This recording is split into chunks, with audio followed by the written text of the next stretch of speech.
اللہ تعالیٰ کے فضل و کرم اور حضور نبی رحمت صلی اللہ علیہ وآلہ وسلم کی نظر رحمت کے صدقہ سے آج انشاءاللہ صبح 9 بجے سے لے کے دن 12 بجے تک ہماری اس مسجد میں ربیع الثانی شریف کے حوالہ سے محفل پاک کا اہتمام ہو رہا ہے۔ آپ تمام بھائیوں کو دعوت دی جاتی ہے کہ اپنی بہنوں کو، بیٹیوں کو، گھر کی خواتین کو اس پروگرام میں ضرور بھیجیے گا تاکہ بالخصوص دینی شعور جو ہے وہ بہنوں بیٹیوں کے اندر پیدا ہو۔ میرے اللہ نے حکم ارشاد فرمایا ہے، ان الذین، فرمایا بے شک وہ لوگ، کافرو، جنہوں نے کفر اختیار کر لیا، جو کافر ہو گئے، جنہوں نے انکار کر دیا اللہ کا اور اللہ کے رسول کا، اللہ کے رسول کی لائی ہوئی شریعت کا جنہوں نے انکار کر دیا، وَمَاتُوا، اور وہ مر گئے، وَهُمْ کفار، اسی حالت میں کہ وہ کافر ہی تھے،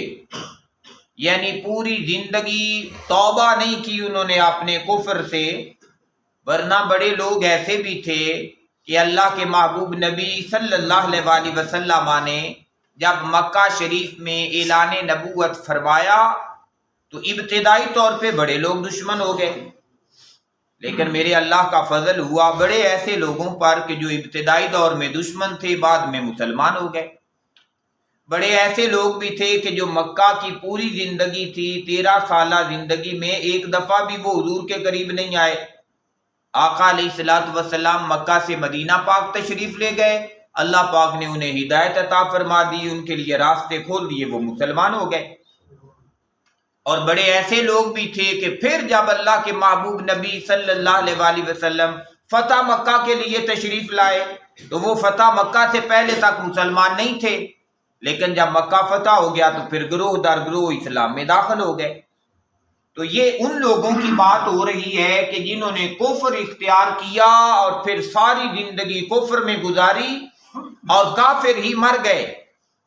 یا ان لوگوں کی بات ہو رہی ہے کہ جنہوں نے اسلام کا ڈھنڈورا پیٹا اور پھر وہ منافق ہی تھے، اپنے نفاق سے باہر نکلے اور پھر کافر ہی مر گئے۔ تو فرمایا بے شک وہ لوگ جنہوں نے کفر کیا اور وہ مر گئے اسی حال میں کہ وہ کافر ہی تھے، فرمایا اولئک، یہی وہ لوگ ہیں، علیہم، کہ ان پر لعنت اللہ، اللہ کی لعنت ہے، والملائکۃ، اور فرشتوں کی لعنت ہے، والناس اجمعین، اور تمام تر لوگوں کی بھی ان کے اوپر لعنت ہے۔ تو گویا وہ بندہ جو کافر ہے اور کافر ہی مر گیا ہے، یقینی طور پہ اس کے اوپر لعنت ہے، کیونکہ وہ محروم ہے اللہ تبارک و تعالیٰ کی رحمت سے اور اللہ تعالیٰ کی برکتوں سے۔ لیکن یہ بات بھی یاد رکھنے والی ہے کہ ایسا بندہ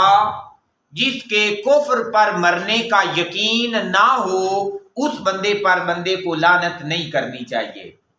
یا ایسا بندہ ہو جو فاسق ہو گیا ہے، فاجر ہو گیا ہے، گناہ گار ہو گیا ہے،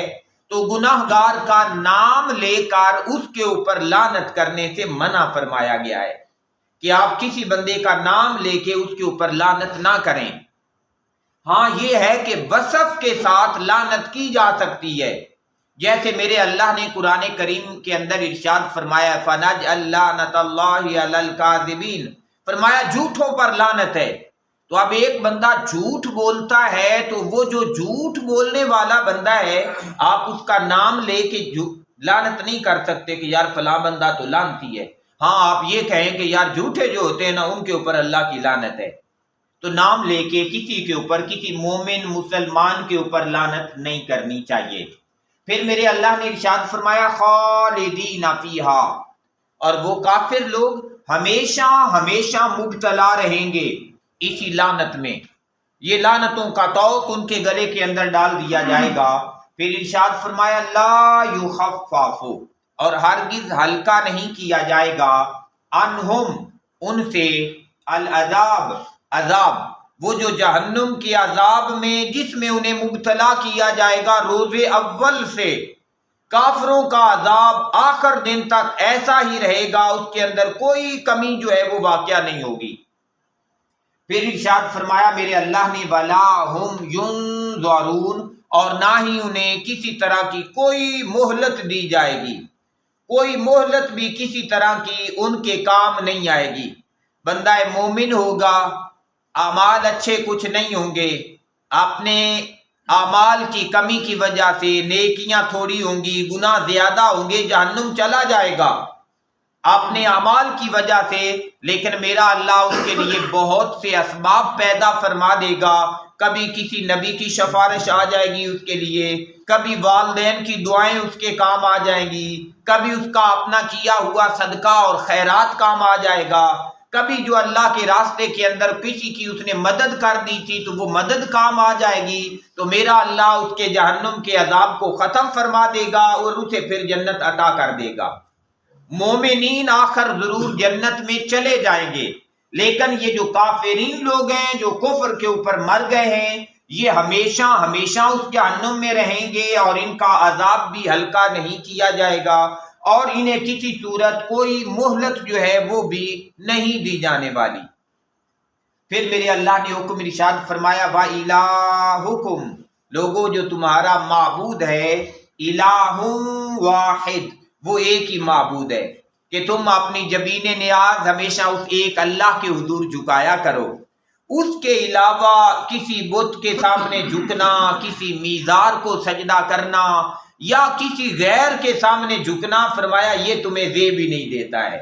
اللہ ایک اللہ ہے، معبود ایک معبود ہے، تو اسی ایک معبود کی عبادت کیا کرو، اسی ایک ہی معبود کی بندگی کیا کرو۔ پھر ارشاد فرمایا لا الہ، نہیں ہے کوئی معبود الا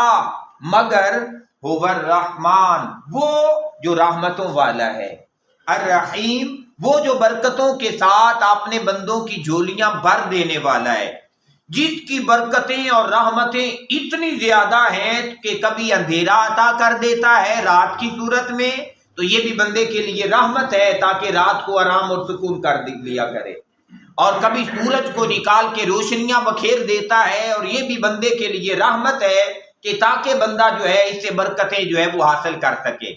کبھی بندے کی آنکھ کھول دیتا ہے، اسے جگا دیتا ہے، تو یہ بھی بندے کے لیے رحمت ہے، اور کبھی بندے کو سلا دیتا ہے تو یہ بھی بندے کے لیے رحمت ہے، کبھی بندے کو چستی عطا کر دیتا ہے تو یہ بھی بندے کے لیے رحمت ہے، اور کبھی ایسا سستی پن کا سلسلہ عطا کرتا ہے تاکہ آرام اور سکون کے اندر بندے کا وجود چلا جائے، تو یہ بھی میرے اللہ کی رحمت ہے۔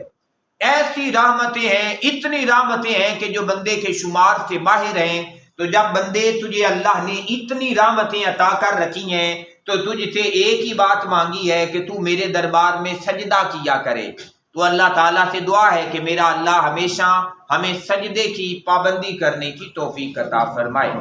اللہم صلی علی